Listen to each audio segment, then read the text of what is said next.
My entitled neighbor stole 3 feet of my yard for her dream fence, so I had the city demolish her entire $50,000 landscaping project. Before we get into this unbelievable story, tell me in the comments where you're watching from. I love seeing how far these stories reach. And if you enjoy real life stories filled with entitled behavior, neighborhood drama, and perfectly timed consequences, make sure you subscribe and turn on notifications so you don't miss what's next. Imagine waking up to find part of your own yard stolen, all for someone else's dream fence. Here's how it all went down. There's a reason good fences make good neighbors, but there's a reason a $50,000 fence makes a permanent enemy. My neighbor Brenda decided that the property line between our houses was merely a suggestion. While I was away on a business trip, she hired a crew to install a massive cedar privacy fence and a stone retaining wall that cut exactly 3 feet into my yard, effectively stealing my prize-winning rose bushes and half my driveway. When I got home and asked her to move it, she laughed and told me, "It's been there for 3 days, so it's mine now. Possession is 9/10 of the law, sweetie." Brenda thought she was a legal genius. She didn't realize I work for the county clerk's office, and I have the original 1920s plot map sitting on my desk. Brenda wanted a Zen Garden for her lifestyle brand. Apparently, her Zen required my square footage. She'd even paved over my drainage pipe to make room for a fountain. I gave her one chance. I showed her the survey stakes. I even offered to let her keep the fence if she paid me for the land. She called me petty and told me to get off her property. Big mistake. I didn't argue. I didn't even yell. I just called the city building inspector and filed a formal encroachment complaint. Since she hadn't pulled a permit for the fountain, the city was more than happy to come take a look.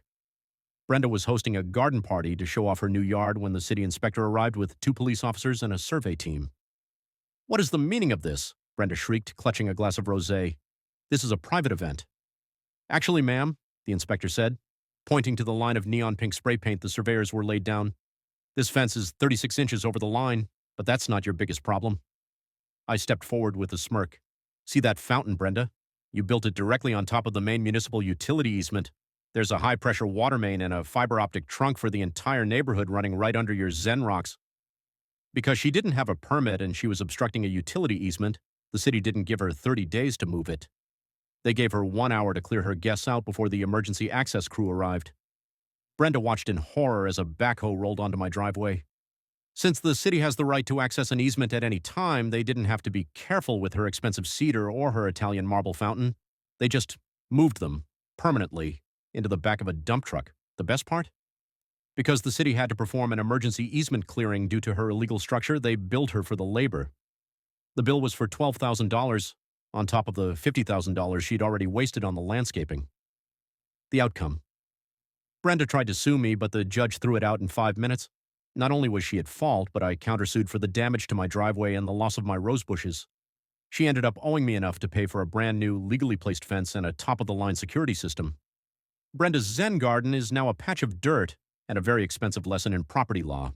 She doesn't talk to me anymore, which is honestly the best Zen I've ever experienced. She thought she could just take what she wanted because I was nice. She forgot that nice people still know how to read a map. If you're going to steal land, make sure you aren't building your empire on a city-owned pipe. Because when the city comes knocking, they don't use the front door, they use a bulldozer. Brenda wasn't just enjoying her new yard, she was hosting a grand opening garden party for her local entrepreneur circle. There were strings of Edison bulbs, a charcuterie spread, and the sound of her illegal fountain splashing peacefully on my property. I didn't storm over. I just stood on my porch and waited for the white city van and the 2 police cruisers I'd called to pull up to the curb. Brenda jogged to the edge of the fence, her face twisted in a fake concerned neighbor look. "Is everything okay, sweetie? Did you have a little accident?" "No accident, Brenda," I said, as the city building inspector hopped out of his van with a roll of blueprints and a can of neon orange spray paint. "Just a routine check on municipal infrastructure." The surveyors didn't ask for permission. They started pulling tape and shooting lasers from the street curb. Brenda's grand opening guests gathered at the fence, wine glasses in hand, watching as the inspector began spraying a bright orange line right through the middle of Brenda's expensive new stone patio. "Excuse me," Brenda shrieked, stepping over the line. "You're ruining the aesthetic. This stone is imported." The inspector didn't even look up. "Ma'am, this orange line marks the edge of the city utility easement. Your aesthetic is currently obstructing a high-pressure water main and the fiber-optic trunk for the entire block. And according to this survey, your fence is exactly 3 feet 4 inches into your neighbor's lot." Brenda turned to me, her eyes darting. "It's a minor discrepancy. We can settle this privately. Don't be so dramatic." "Drama has nothing to do with it, Brenda," I said, stepping closer. I told you I was a surveyor for the county, didn't I? I checked the records. Not only are you on my land, but because you paved over that drainage pipe for your fountain, you've created a flood risk for the whole street. That makes this an immediate public hazard. The inspector looked at his watch. She's right. Ma'am, you have 60 minutes to remove any personal property from this zone. At 2 p.m., the Department of Public Works is coming through here with a backhoe to clear the easement. Anything left in the orange zone will be treated as debris. Brenda looked at her $50,000 project, then at the orange paint, then at her guests who were already starting to record the whole thing on their phones. You can't just tear it down. I spent a fortune. You spent a fortune on a crime, Brenda, I said, checking my own watch. I'd start moving those marble statues if I were you. The city doesn't do delicate demolition. At exactly 2 p.m., the peaceful grand opening vibe was replaced by the roar of a heavy-duty backhoe turning onto our quiet street. Brenda's guests had scattered like rats from a sinking ship, leaving behind half-eaten goat cheese and abandoned glasses of rosé. Brenda was standing in the middle of her patio, clutching a marble bird bath, looking like she was ready to chain herself to the stone. The foreman hopped out, clipboard in hand. He didn't even look at the custom craftsmanship. He just saw the orange spray paint. Clear the area, ma'am. We're under orders to access the main line immediately. There's a pressure sensor showing a blockage under your whatever this is. I paid $50,000 for this, Brenda screamed. And you paid $0 for a permit, I shouted back from my porch. Move, Brenda, unless you want to be part of the landfill. She scrambled back just as the backhoe's hydraulic arm swung into place.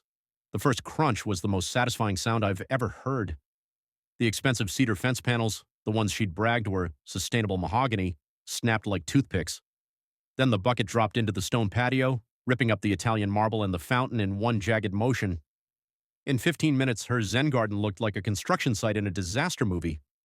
My rose bushes were gone, yes, but the 3 feet of land she'd stolen were finally visible again, buried under the rubble of her own ego. As the crew loaded the debris into a dump truck, the inspector handed Brenda a yellow slip of paper. What's this? She sobbed, staring at the debris. That's the invoice for the emergency easement clearing, the inspector replied. Since your illegal structure obstructed municipal maintenance, you're responsible for the crew's hourly rate, the machinery rental, and the disposal fees. That'll be $12,400. You have 30 days to pay or a lien goes on your house. Brenda tried to sue me for emotional distress and the value of her garden. My lawyer, who is even pettier than I am, simply showed the judge the photo of Brenda laughing and saying, "Possession is 9/10 of the law." The judge laughed her out of the courtroom and ordered her to pay for my driveway repairs and the cost of replanting my award-winning roses. Today, there is a very simple, very legal chain-link fence exactly 1 inch on my side of the property line. Brenda doesn't host garden parties anymore. In fact, she rarely comes outside at all. She thought she could take a shortcut through my yard to build her empire. She forgot that when you build your dreams on someone else's foundation, all it takes is one phone call to bring the whole thing crashing down. I finally have my Zen back, and it didn't cost me a dime. It cost her $62,000.